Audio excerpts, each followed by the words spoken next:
आज हम लोग यहाँ पे प्रकाश चैप्टर जो है, प्रकाश चैप्टर के बारे में कुछ हम लोग समझेंगे कि क्या है प्रकाश, लाइट क्या है। क्लास 10th के लिए बहुत इंपॉर्टेंट है। आज हम लोग बहुत चीज़, जितना भी क्वेश्चन है इसको एकदम सिंपल वे में समझेंगे। सबसे पहले हम समझते हैं कि प्रकाश क्या है, प्रकाश किस तरह का तरंग है। सबसे पहले प्रकाश जो है, सबसे पहले प्रकाश के सबसे छोटे कण को हम लोग क्या बोलेंगे, प्रकाश के सबसे छोटे कण को। जैसे हम लोग अभी आप लोग को साइंस में पढ़ाए हुए हैं अभी हम, कि सबसे पहले हम लोग का क्या होता है, कोशिका होता है। कोशिका समझिएगा, थोड़ा सा कोरिलेट करके पढ़ा रहे हैं कि समझ में आएगा। कोशिका के बाद होता है हम लोग का क्या चीज़, उत्तक से हम लोग का क्या बनता है, अंग बनता है। अंग कहने का मतलब क्या हुआ, अगर बोला जाए कि उत्तक के सबसे छोटे कण को क्या बोलेंगे, कोशिका बोलेंगे। उत्तक के सबसे छोटे कण को क्या बोलेंगे, कोशिका बोलेंगे। उसी प्रकार जैसे मान लीजिए एक हम लोग सिंपली जैसे मान लीजिए एक ईंट लेते हैं, ईंट के सबसे छोटा कण, उसको तोड़ते जाएंगे एकदम छोटा कण जो है, एकदम छोटा सा कण जो होगा वो उसका एक मूल कण होगा। उसी प्रकार प्रकाश के सबसे छोटे कण को हम लोग क्या बोलेंगे, तो प्रकाश के सबसे छोटे कण को हम लोग फोटोन बोलते हैं। क्या बोलते हैं, फोटोन। प्रकाश के सबसे छोटे कण को हम लोग क्या बोलेंगे, फोटोन बोलते हैं, फोटोन। समझ में आ रहा है। उसके बाद दो प्रकार के तरंग होते हैं हम लोग का, एक होता है अनुप्रस्थ तरंग और एक होता है अनुदैर्ध्य तरंग। एक अनुप्रस्थ तरंग और एक होता है अनुदैर्ध्य तरंग। बोलेगा कि प्रकाश जो है किस तरह का तरंग है, प्रकाश जो है किस प्रकार का, किस तरह का तरंग है, तो प्रकाश जो है हम लोग का अनुदैर्ध्य तरंग होता है, अनुप्रस्थ तरंग होता है, अनुप्रस्थ तरंग होता है। इसको याद कैसे करेंगे तो समझिएगा, यहाँ पे प्र मने प्रकाश, यहाँ पे भी प्र आ रहा है ना। तो प्रकाश जो है एक अनुप्रस्थ तरंग है, लेकिन ध्वनि जो है क्या होता है, अनुदैर्ध्य तरंग होता है। ध्वनि क्या होता है, अनुदैर्ध्य तरंग होता है। उसके बाद फिर हम लोग का समझेंगे हम लोग कि प्रकाश का प्रवर्तन किस प्रकार होता है। प्रकाश का प्रवर्तन जैसे हम लोग सिंपल वे में अगर समझते हैं, सिंपल वे में अगर, तो मान लीजिए यहाँ पे अगर यहाँ पे एक समतल सतह है, चाहे मान लीजिए हम एक दर्पण ले लिए हैं, दर्पण कोई भी ले लेते हैं, अगर यहाँ से लाइट मारेगा फोकस, यहाँ पे अगर हम लोग टॉर्च चलाते हैं तो यहाँ से फिर क्या होता है, रिफ्लेक्ट होकर चला जाता है। यानी जितना कोण से अगर ये आ रहा है, आपतन कोण है, इसको हम लोग बोलते हैं परावर्तन कोण, इसको बोलते हैं परावर्तन कोण। यानी जितना डिग्री से यहाँ पे, जितना डिग्री पर ये कोण बन रहा है, उतना ही डिग्री का परावर्तन भी हो जाएगा। इसी को हम लोग प्रकाश का परावर्तन बोलते हैं। इसको बोलते हैं आपतन कोण, और इसको बोलते हैं हम लोग परावर्तन कोण, है ना।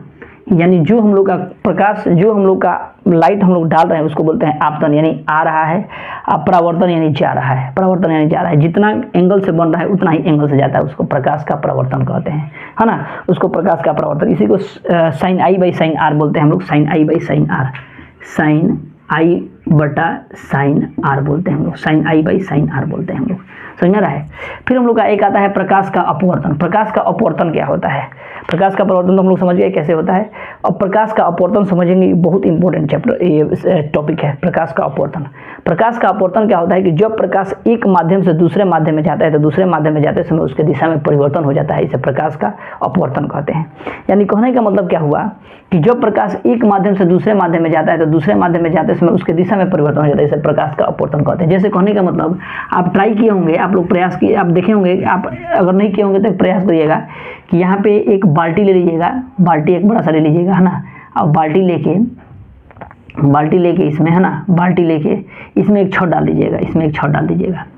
जैसे ही आप छड़ डालेंगे तो क्या होगा, कि ये जो है हम लोग का मुड़ा हुआ प्रतीत होगा, लगेगा कि यहाँ से क्या हुआ, ये मुड़ गया है, यहाँ से ये मुड़ गया है, ऐसे टेढ़ा हो गया है, कैसे, या टूटा हुआ है, ऐसे दिखेगा हम लोग को, टूटा हुआ दिखेगा, है ना। इसी को प्रकाश का अपवर्तन कहते हैं। अपवर्तन का मतलब क्या होगा, जैसे हम लोग का देखिए ऊपर जो है हम लोग का विरल माध्यम है, विरल का माध्यम क्या हो गया, विरल माध्यम और सघन माध्यम क्या हो गया, विरल माध्यम वो हो गया जिसको विरल माध्यम उसको कहेंगे कि हम लोग का जो भी है, जैसे कहने का मतलब समझिएगा, यहाँ पे पानी जो है, पानी पूरा घनिष्ठता से इसमें भरा हुआ है ना।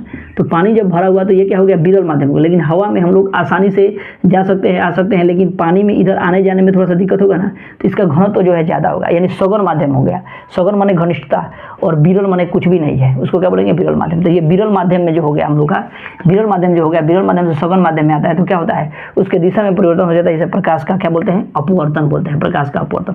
बाल्टी में टेढ़ा हुआ, होगा। या कोई भी अगर हम लोग जग भी रख देते हैं, जग, तो जग भी लगता है कि भाई आधा चिपट गया है, या लोटा डाल देते हैं उसमें भी क्या लगता है कि चिपटा हुआ है ना। तो ये प्रकाश के अपवर्तन के कारण होता है। प्रकाश के किसके कारण होता है? अपवर्तन के कारण होता है। फिर हम लोग क्या आएगा पूर्ण आंतरिक परावर्तन। अपवर्तन का बहुत सारा और भी बहुत सारा एग्जाम्पल है हम लोग का। प्रकाश का अपवर्तन का और सारा भी बहुत सारा नियम है।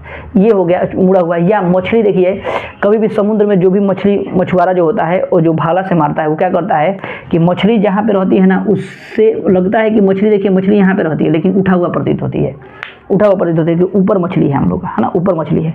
वहाँ से वो क्या करता है कि भाला जो मारेगा यहाँ पे नहीं मार के पूरा लंबा मारता है, क्योंकि उसको अनुभव होता है कि प्रवर्तन के कारण, ये नहीं पता है कि प्रवर्तन के कारण ये ऊपर उठा हुआ प्रतीत होता है, लेकिन उसको मारते मारते लोग को अनुभव हो जाता है कि मछली कहाँ पे है, समझ में रहा है। तो वो मारेगा, एकदम नीचे मारता है, जिसकी वजह से आराम से मछली जो है मर जाती है और ये आराम से खींच सकता है। तो ये प्रवर्तन के कारण होता है। तो प्रकाश के प्रवर्तन के कुछ नियम क्या हो गया? बाल्टी में छत डालने पर बुरा हुआ प्रतीत होना, लोटा डालने पर छोटा महसूस होना, है ना, बाल्टी में जग डालने पर छोटा महसूस होना, छोटा दिखना, है ना, ये सब चाहे मछली अपने वास्तविक स्थान से क्या होगा, दूर दिखाई देना, ये सब क्या होगा? प्रकाश के अपवर्तन के कारण होता है ना, प्रकाश के अपवर्तन के कारण। अब होता है हम लोग का पूर्ण आंतरिक परावर्तन। क्या होता है पूर्ण आंतरिक परावर्तन? आप लोग देखिएगा पूर्ण आंतरिक परावर्तन के कुछ नियम क्या हो सकते हैं। तो पूर्ण आंतरिक परावर्तन के नियम हम लोग का हो सकता है जैसे हीरे का चमकना। हीरा चमकता है किसके कारण? पूर्ण आंतरिक परावर्तन के कारण। पूर्ण आंतरिक परावर्तन के कारण क्या कारण होता है? पूर्ण आंतरिक परावर्तन के कारण हीरे का चमकना होता है। जैसे चाहे शीशा हम लोग देखते हैं टूट जाता है, शीशा जब फूट जाएगा, हल्का सा चमक जाता है, उसको चमकना बोलते हैं। चमक जाएगा तो देखते हैं कैसे दिखता है, एकदम पूरा चमकीला दिखता है, तो उसको क्या बोलेंगे हम लोग? प्रकाश का पूर्ण आंतरिक परावर्तन के कारण क्या होता है? ये चमकीला दिखाई पड़ रहा है ना। तो ये प्रकाश के पूर्ण आंतरिक परावर्तन के कारण होता है। अब समझते हैं हम लोग प्रकाश का प्रकीर्णन क्या होता है। प्रकाश का प्रकीर्णन का मतलब एक फैलाव होता है, यानी छितराव होता है। जैसे हम लोग कभी आप ध्यान दिए होंगे यहाँ पे कि अगर हम लोग का प्रकीर्णन यानी प्रकीर्णन का छितराव आप देखते होंगे, ध्यान देके आप कि कहीं भी अगर हम लोग खतरा का चिन्हासी अगर होगा, खतरा का चिन्हासी या ट्रैफिक रूल में हो या कहीं भी, तो लाल रंग का प्रयोग करते हैं। क्यों करते हैं समझिएगा इसको। रेड रंग का हम लोग क्यों प्रयोग करते हैं यहाँ पे समझिएगा। एक प्रकाश का प्रकीर्णन या ट्रैफिक रूल में भी हम लोग यूज करते हैं। ऊपर हम लोग लगा क्या रहेगा? ऊपर हम लोग का लाल रहेगा। लाल अगर लाल रहेगा तो हम लोग आगे नहीं बढ़ सकते हैं, लाल रहेगा तो क्या होगा? आगे हम लोग नहीं बढ़ सकते। क्यों? इस समझिएगा बात को। लाल रंग को ही हम खतरा के चिन्हासी में क्यों यूज करते हैं? क्योंकि इसका फैलाव कम होता है। प्रकीर्णन यानी फैलाव। प्रकीर्णन यानी क्या होगा? प्रकीर्णन माने एकदम ठेठ भाषा में हम लोग समझेंगे। प्रकीर्णन यानी क्या होता है? फैलाव। प्रकीर्णन माने फैलाव इसका जो होता है क्या होता है? बहुत ही कम होता है लाल रंग का, जिसकी वजह से एक जगह पे अच्छा तरह से दूर से भी देखने पर दिख जाता है। लेकिन वही हम दूसरा कलर को देखते हैं तो इसका फैलाव जो है, प्रकीर्णन जो है ज़्यादा होता है, जिसकी वजह से हम लोग आसानी से उसको नहीं देख पाते हैं। आसानी से क्या होता है? उसको हम लोग नहीं देख पाते हैं। और जब उसको नहीं देख पाते हैं आसानी से, तो हम लोग क्या होता है? दूर से नहीं देख सकते हैं, इसीलिए हम लोग दूसरी कलर का यूज हम लोग खतरा के चिन्हासी के लिए नहीं करते हैं, है ना। तो हम लोग अब समझिए प्रकीर्णन का मतलब क्या हो गया? फैलाव। और इसको हम लोग आसानी से देखने के लिए हम लोग क्या करते हैं? इसका यूज करते हैं, इसको स्कैटरिंग बोलते हैं। उसके बाद तरंगदैर्घ्य। अब बोलेगा कि तरंगदैर्घ्य बताइए कि लाल रंग का होता है कि बैंगनी रंग का होता है? बैंगनी रंग का किस रंग का तरंगदैर्घ्य जो है अधिक होता है? लाल रंग का तरंगदैर्घ्य अधिक होगा कि बैंगनी रंग का तरंगदैर्घ्य अधिक होगा? तो सबसे ज़्यादा तरंगदैर्घ्य किसका होगा? तो लाल रंग का तरंगदैर्घ्य अधिक होता है। क्यों? तो समझिएगा, तरंगदैर्घ्य का मतलब होता है, समझिए सिंपली वे में समझिए, चटकार यानी गाढ़ापन, है ना। तरंगदैर्घ्य का मतलब क्या हो जाएगा हम लोग का? गाढ़ापन यानी चटकार। सिंपली अगर भोजपुरी भाषा में हम लोग समझते हैं तो क्या होता है? चटकार, है ना, चटकार। तो तरंगदैर्घ्य जो होता है हम लोग का तरंगदैर्घ्य। अब बोलेगा कि बताइए कि लाल रंग का तरंगदैर्घ्य अधिक होगा कि बैंगनी रंग का तरंगदैर्घ्य होगा? देखिए लाल रंग का तरंगदैर्घ्य अधिक होगा। क्यों? क्योंकि देखिए वो कभी भी दिखता है तो एकदम चटकार दिखता है, यानी उसका तरंगदैर्घ्य अधिक। अब बोला जाएगा प्रकीर्णन कम किसका होता है? तो प्रकीर्णन, यही कंफ्यूजन होता है। बोला जाएगा कि समझिएगा कि लाल रंग का जो है, लाल रंग का प्रकीर्णन जो है कम, प्रकीर्णन कम होता है, प्रकीर्णन कम होता है, यानी छितराव कम होता है, जिसकी वजह से वो क्या दिखता है? चटकार दिखता है। यानी तरंगदैर्घ्य क्या होगा? तरंगदैर्घ्य जो होता है क्या होता है? तरंगदैर्घ्य जो है अधिक होता है। समझ में आ रहा है?